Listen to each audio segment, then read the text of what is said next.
Well, hello again everybody, and Happy New Year. I'm not going to be doing anything much on the bikes till we're well past the new year now, and probably have the weekend in front of me off as well. But I've been pottering a bit with my own stuff, and I've got a throttle cable on that Trials Cub replica again. I didn't bother trying to repair the one that broke because it was quite stiff and obviously worn. And it actually failed because the nipple at the twist grip end was too narrow, and it had turned through 90 degrees and was laying flat in a little hole that it should sort of slew and rotate in, so that just put more strain on the wire and caused it to break. But anyway, I thought I'd talk a little bit more about the cameras and what I've been doing with them over the years actually.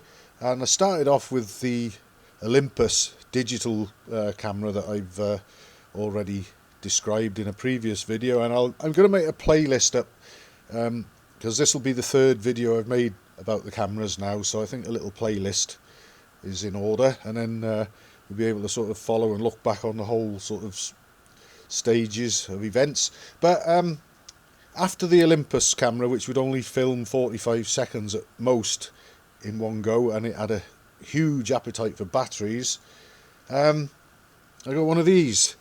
This isn't actually the one. I bought this just a few days ago online. It's a used one. You can't get them new anymore.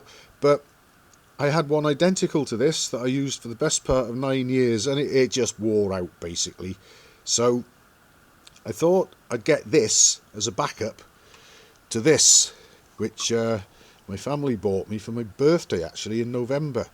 Because what had happened, and I'm going to have to use a mirror to demonstrate this, is when my Fuji XP70 camera died, I was fortunate that my son had an XP 140, very similar to it but a bit bigger and a bit more memory and a few more features and functions, whatever, and I was able to use that until very recently, until just a few days ago in fact, and I'm using it now. And just to show you what it is, hopefully, if I get this mirror held in front of it, you might just see it there, possibly, I don't know, the green camera, hopefully, there it is, right, that's what I'm filming with now. So that is like, well, you can just about see me there as well, that is the big version, if you like, of what I'd been using to make the majority of my videos until very recently. But like I say, in November my family bought me this, and it cost them a fair bit, and unfortunately though I didn't see any way that I could use it on the motorbikes, and I'm going to come to why right now. But I thought, well, you know, I might be able to relegate it to workshop use, and hopefully it turned out that the pictures and the sound came out better than on any of the other cameras. That was a bonus for in the workshop. But curiosity just got the better of me, and I wanted to know what it was like out on a motorbike. Anyway, going back to this Fuji camera, I've already explained how I went about fastening that on, mounting it onto my chest, if you like, on the motorbike. And basically it was with this strip of inner tube and these things that I fastened either end of it, fashioned out of bicycle wheel spokes. And I'll just fit this to sort of demonstrate what I was doing with it. Let's see if we can get this in here. And this applied to the one that I'm filming with as well, the 140. I also used this on that. But basically, wrap that slice of inner tube around it like that. So you got these two wire fittings on either end. Basically what I did with them is hook the ends of a bungee band through them after passing it around my back and wrapping it around the area between my waist and chest and fastening it at the front like so. And that is how I filmed most of, in fact, well, all of my ride videos to date. Let's say either using the XP70 or the XP140 that I'm filming with now. But the problem is, you see, Notice how the strip of inner tube is right across the middle of the camera there. Well, the Kodak, which is called, let's see, let's give you a name, Kodak Pixpro, has got the lens right in the middle, and it's a bigger one. Notice how the Fuji, the lens is up at the top, so I was able to pass the rubber inner tube strip just beneath the lens without obscuring any of it, and it worked really well. And also only had to press the middle button to switch the camera on. That's all available and easy to get at on the top, and the record button is also on the top, so nice and accessible. And when I wanted to change batteries in it, I just have to whip the strap off quickly, open the door on the end and swap a battery, and then off we go again.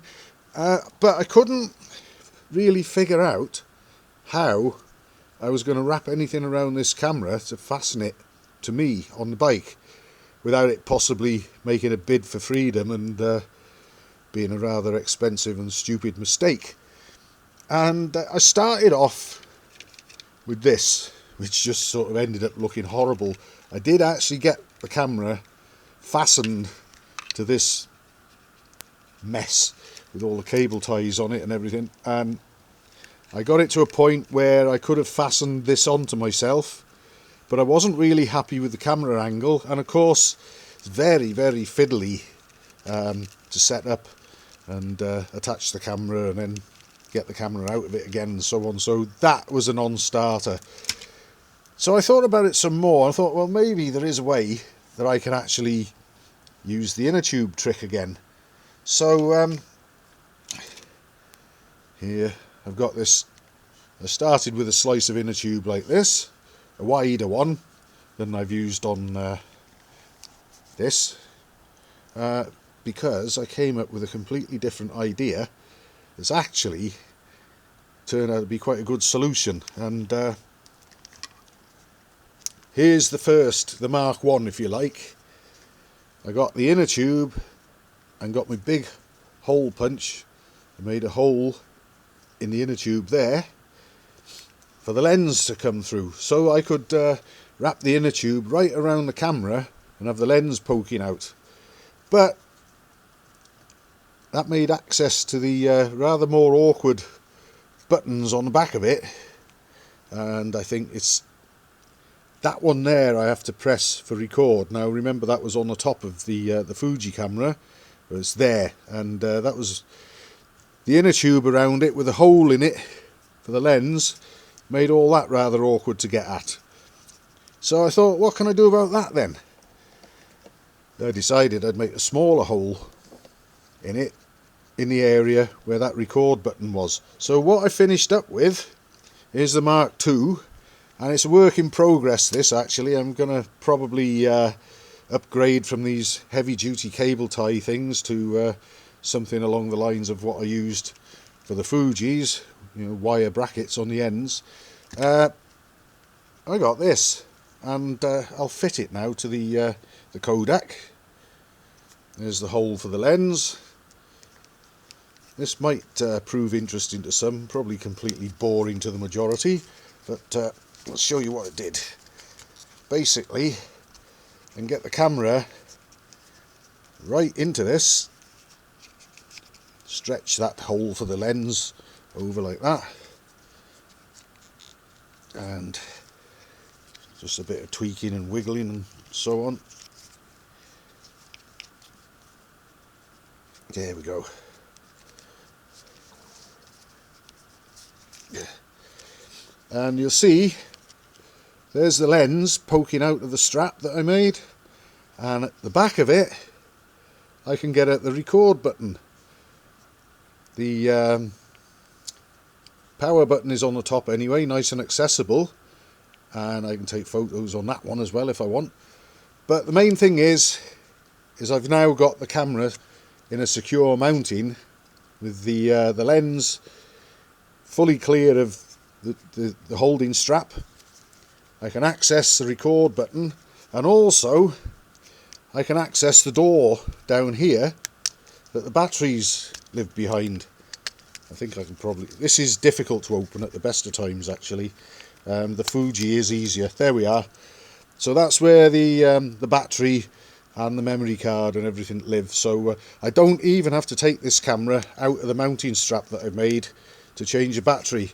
And also I've tested it, and it still only films 29 minutes at a time like the Fuji's, so no extra time in the videos, but I found that the battery will last long enough to make 2 full 29-minute videos and still give another 10 minutes or so afterwards.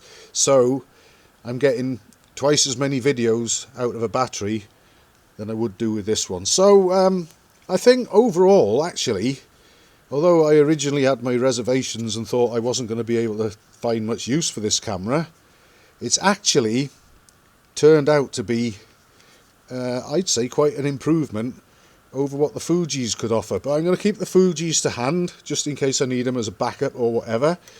But I'm going to probably be using this one more from now on, and just tighten up the mountings a little bit so that it doesn't shake around quite as much as it did in that ride video the other day.